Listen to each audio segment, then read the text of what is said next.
Hey everybody, it's Bandana Gamer. We'll get to the introductions in just a second. It is time for this month's Video Games Monthly unboxing. You'll note it's fairly late in July, so this unboxing is coming a little bit late.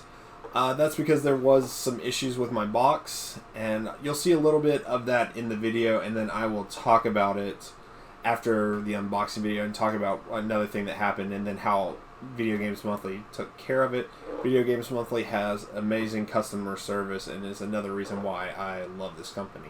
So here's the unboxing video. Hope you enjoy. Hey everyone, it's John Brown, the one and only Bandana Gamer, coming to you today with a Video Games Monthly unboxing for July 2020.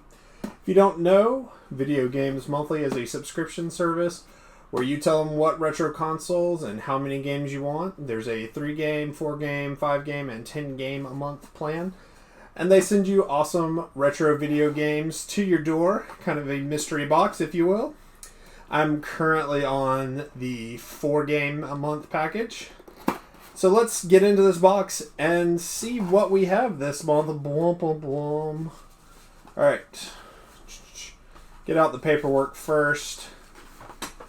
Try not to see anything. Alright, whoa, hey.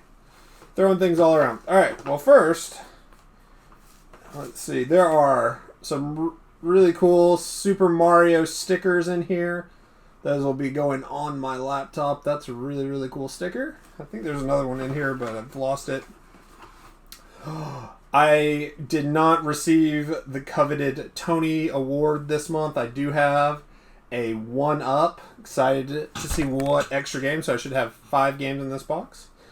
There's a little promotional material about Old School Gamer magazine, and I think I have the basic free subscription, online subscription to Old School Gamer, but fairly cool magazine, worth checking out. Oh, here's the other Mario sticker. It's Fireflower Mario.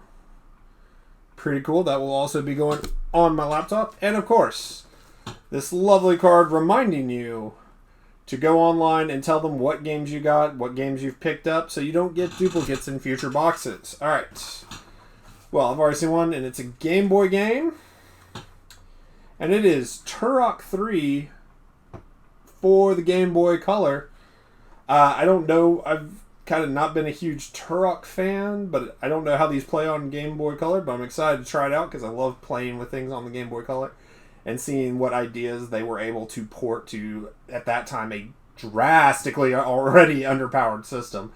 But love the Game Boy, love the Game Boy Color, so that's cool to have in the collection.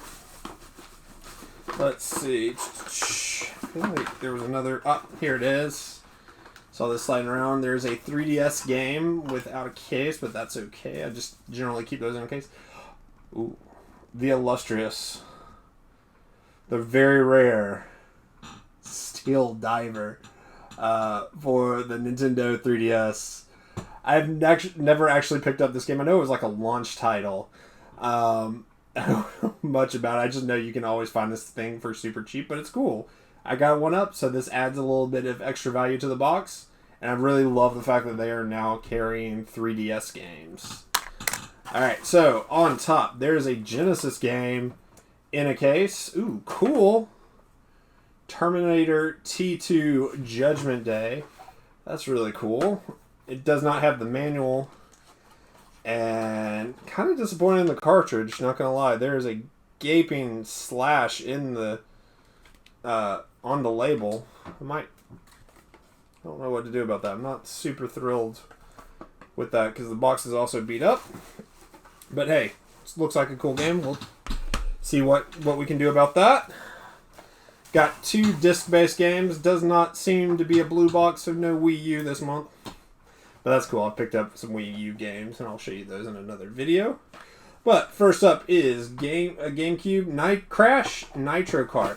Now, I still am of the opinion, and I know this has been years and years and years since this happened, since Universal took the character multi-platform. It still feels blasphemous to see Crash Bandicoot on any system that's not a PlayStation. It is not an original case, but that's all right. I generally am not too big a case snob as long as I have something on the shelf. But Crash Nitro Kart, no instructions. That's game been resurfaced, but that's all right. Should play fine. But Crash Nitro Kart, Crash Team Racing is the one that got remade, so this is one that follows that. So I look forward to checking these out. Kart racers have just made a huge impact on my life, and I need to make a video about how important mascot kart racing games are to my life. But glad to have this in the collection, and let's see what the final game is. It isn't an original Nintendo GameCube. It is Beyblade V-Force. Beyblade V-Force, which I think Beyblade is kind of like Yu-Gi-Oh! With tops, I think. I don't know much about it, but no instruction manual, but once again, that's fine. But it is in a nice case. I will check out the disc. Disc is pretty good. So, let's recap all that we got in this month's box. 5 beautiful games. Steel Diver. Turok 3. Crash Nitro Kart. Beyblade V-Force. And Terminator 2 for the Sega Genesis. Pretty good box. And I think that'll do it for this one. If you like what you saw, make sure to hit that subscribe button. And I will catch you in the next one, my friends. So, now let's get into what else happened with the box. After that video, I wanted to do some capture and try to include gameplay footage in that month's video. And that's something I hope to be doing going forward. But I went to put Crash Nitro Kart in my GameCube and it wouldn't play. The disc had been damaged and it just wouldn't play. So I was kind of frustrated with that and the really bad ripped label on the Terminator 2 game. So I reached out to their customer service, kind of went back and forth for a little bit. But they ended up sending me 2 extra games this month to make up for the not playing game and the fairly damaged label. And so I wanted to show those off. I ended up getting Batman Forever for the Sega Genesis, which I'm a huge comic book dork. And I really love Batman, so I'm glad to have a Batman game in the collection.